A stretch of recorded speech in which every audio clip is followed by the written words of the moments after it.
2 Kings chapter 23. Ang mga reforma ni Josiah. Pinatawag ni King Josiah ang lahat ng mga leaders ng Judah at Jerusalem, at nag-gather sila sa harapan niya.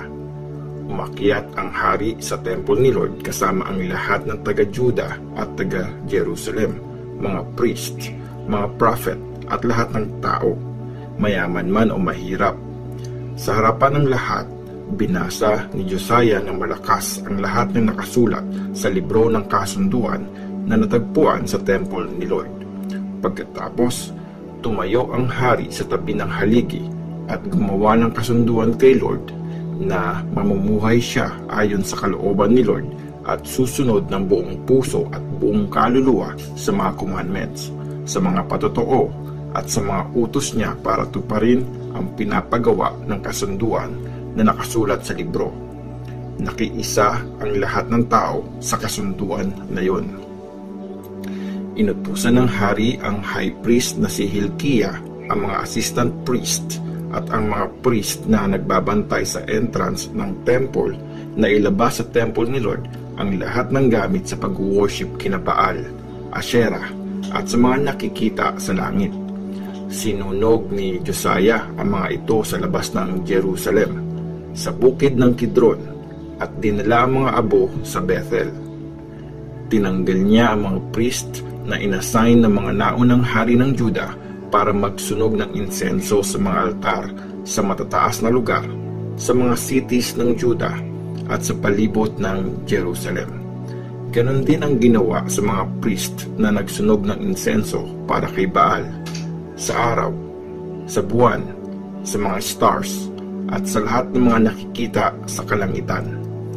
Inalis niya ang ribulto ni Asherah sa temple ni Lord at dinala sa labas ng Jerusalem, sa Kidron Valley, para sunugin doon. Pinulbos niya ito at tinapon ng abo sa libingan ng mga karaniwang tao. Giniba niya ang mga bahay ng mga lalaking prostitute na nasa temple ni Lord. Doon din nananahi ang mga babae ng mga robes para kay Asherah. Dinala ni Josiah sa Jerusalem ang lahat ng priest mula sa mga cities ng Judah. Nilapastangan niya ang mga altar sa matataas na lugar mula Geba hanggang Beersheba, kung saan nagsusunog ng insenso ang mga priest. Giniba niya rin ang mga altar sa matataas na lugar na nasa mga gates na nasa kaliwa ng entrance ng gate ni Joshua, ang governor ng city. Hindi niya inalaw na mag-offer sa altar ni Lord sa Jerusalem ang mga priest na nag-serve sa mga altar sa matataas na lugar. Kumain na lang sila ng tinapay na walang pampalsa kasama ang mga kapwa nila priest. Giniba rin ni Josiah ang Topheth na nasa Hinnom Valley para wala nang makapagsunog ng mga anak nila bilang handog sa Diyos na si Molech. Inalis din ni Josiah ang mga kabayo na dinedicate ng mga hari ng Judah sa pag-worship sa araw, doon sa may entrance ng temple ni Lord.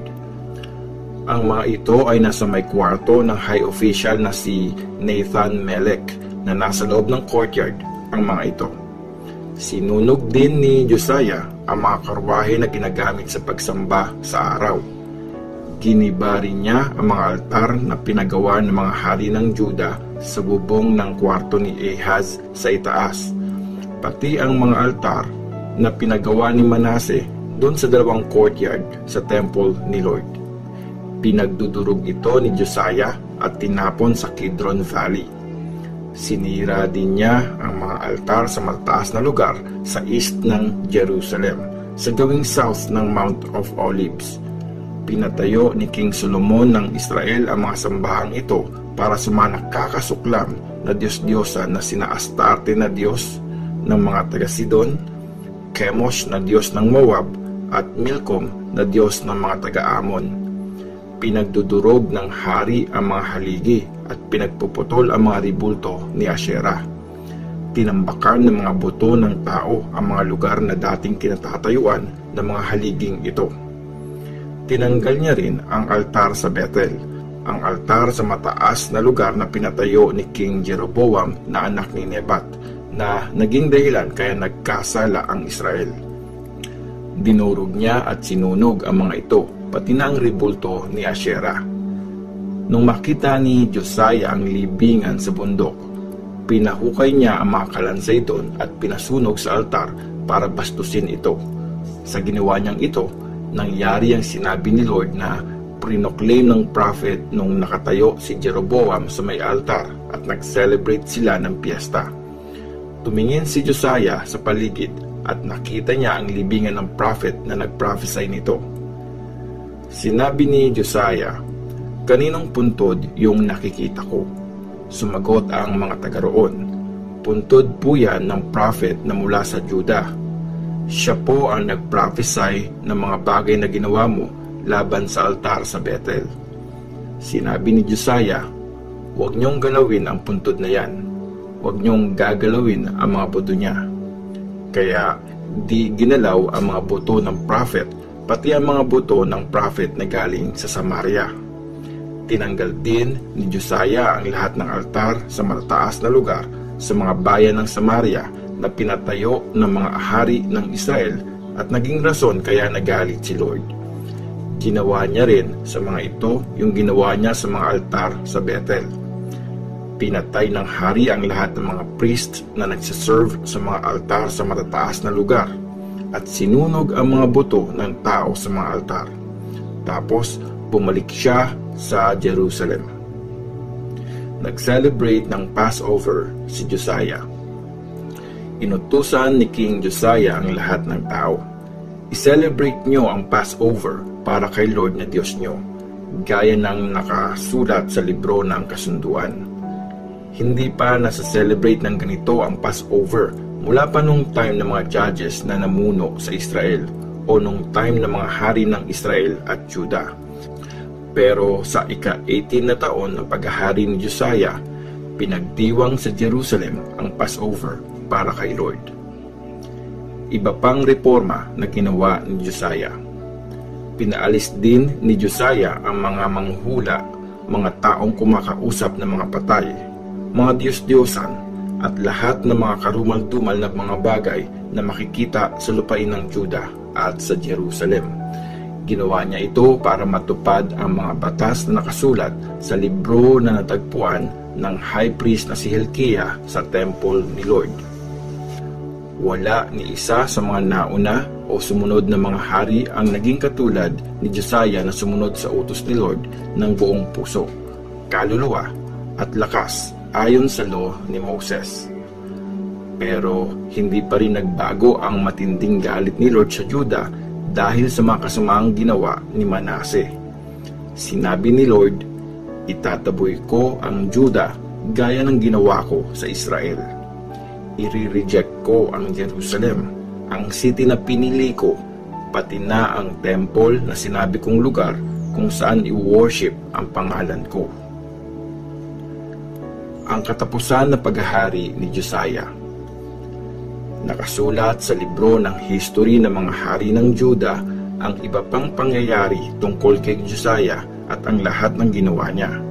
Nung hari pa si Josiah, sinalakay ni King Necho ng Egypt ang hari ng Assyria sa may Euphrates River. Sinubukan ni King Josiah na pigilan ang pagsalakay ni Necho, pero napatay siya ni Necho na magkaharap sila sa Megiddo. Sakay ng karwahe, dinala ng mga officials ni Josiah ang bangkay niya mula sa Megiddo papuntang Jerusalem at nilibing siya sa sarili niyang libingan. Pagkatapos, pinili ng taong bayan si Joahaz na anak ni Josiah. Binuhusan siya ng oil at ginawang hari kapalit ng tatay niya. Si King Joahaz ng Judah. 23 years old si Joahaz nang maging hari siya ng Judah at 3 buwan siyang naghari sa Jerusalem. Nanay niya si Hamutal na anak ni Jeremiah ng Libna. Ginawa niya kung anong masama sa paningin ni Lord gaya ng mga ancestors niya. Pinakulong siya ni Necho sa Ribla sa lupain ng Hamat para di siya makapaghari sa Jerusalem. Pinagbayad ni Necho ang Judah ng 3,500 kilong silver at 35 kilong gold.